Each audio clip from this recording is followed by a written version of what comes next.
নমস্কার, কেমন আছেন সবাই? তনু রান্নাঘরের নতুন একটি ভিডিওর সাথে সকলকে স্বাগত জানাই। আজ আমি দেখাবো বাটা মাছের ঝাল। তো বাটা মাছ কিন্তু আমার ভীষণ ফেভারিট। আপনাদের কার কার বাটা মাছ খেতে ভালো লাগে অবশ্যই কিন্তু জানাতে ভুলবেন না।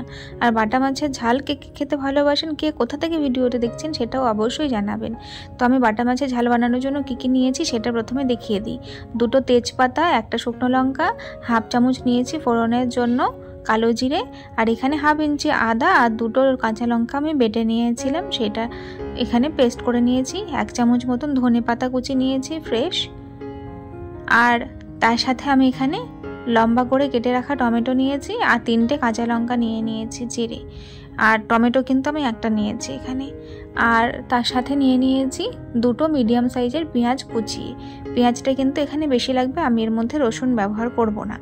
তো বাটা মাছের ঝাল বানানোর জন্য এখানে আমি 300 গ্রাম মতন বাটা মাছ নিয়েছি মিডিয়াম সাইজের। তো মাছটাকে ভালো করে ধুয়ে পরিষ্কার করে নিয়েছি। মাছটাকে এবারে আমি নুন আর হলুদ দিয়ে ভালো করে ম্যারিনেট করব। তো কে কোথা থেকে ভিডিও দেখছেন সেটা তো অবশ্যই জানাবেন। আর তার সাথে সাথে কার কার এই বাটা মাছের ঝাল খেতে ভালোবাসে সেটা কিন্তু অবশ্যই জানাতে ভুলবেন না। আর যদি আজকের ভিডিওটি ভালো লেগে থাকে তাহলে অবশ্যই চ্যানেলটিকে লাইক, শেয়ার, সাবস্ক্রাইব করে বেল নোটিফিকেশনটি অন করে রাখবেন। এতে করে আমার ভিডিও নোটিফিকেশন সবার আগে পেয়ে যাবেন। তো মাছটা আমার মাখা হয়ে গেছে। এবারে আমি কড়াইয়ের বসিয়ে দিয়ে কড়াইয়ের মধ্যে সর্ষের তেল দিলাম বেশ খানিকটা। তেলটা ভালোভাবে যখন গরম হয়ে যাবে সেই সময় মাছগুলো কিন্তু আমি একটা একটা করে এখানে ছেড়ে দেব। মাছগুলোকে আমি দুবারে ভাজবো, একবারে কিন্তু সবগুলোকে দেব না। প্রথমে আমি 5 পিস এখানে দিয়ে দিয়েছি। এইবারে উল্টে পাল্টে, বাটা মাছ যেহেতু নরম মাছ যার জন্য কিন্তু একটু উল্টে পাল্টে টাইম নিয়ে এটাকে ভালো করে ভেজে নিতে হবে। তো আমি মাছগুলোকে প্রথমবারে 5টা দিয়েছি, পরের বারে বাকিটাকে খুব সুন্দর করে কিন্তু ভেজে নেব। তো এই মাছগুলো আমার ভাজা হয়ে গেছে, দেখুন লালচে করে আমি ভেজে নিয়েছি। বাকিগুলোকেও ভেজে নিয়েছি, সেটা আর আমি দেখালাম না। তারপরে ওই তেলের সাথে আরও 2 চামচ মতন তেল অ্যাড করে ফোড়নের জন্য তেজপাতা, শুকনো লঙ্কা আর কালো জিরেটা দিয়ে দিলাম।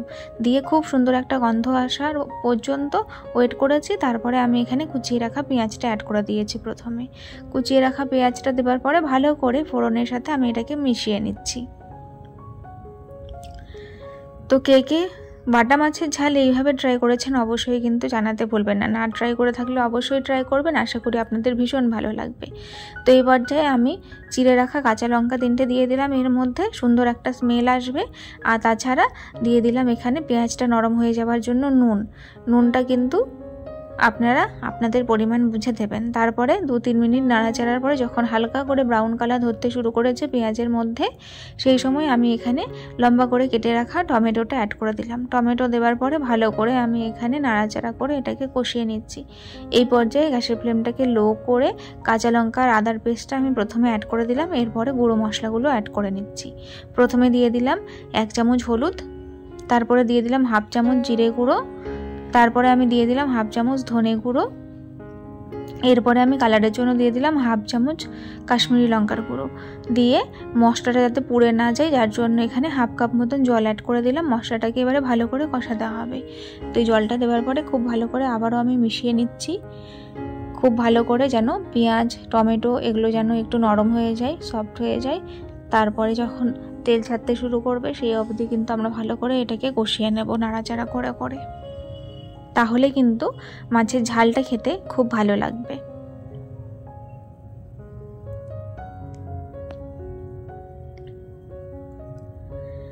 তো দেখুন তেল কিন্তু খুব ভালোভাবে ছেড়ে দিয়েছে আর ভালোভাবে কিন্তু একদম কষানো হয়ে গেছে।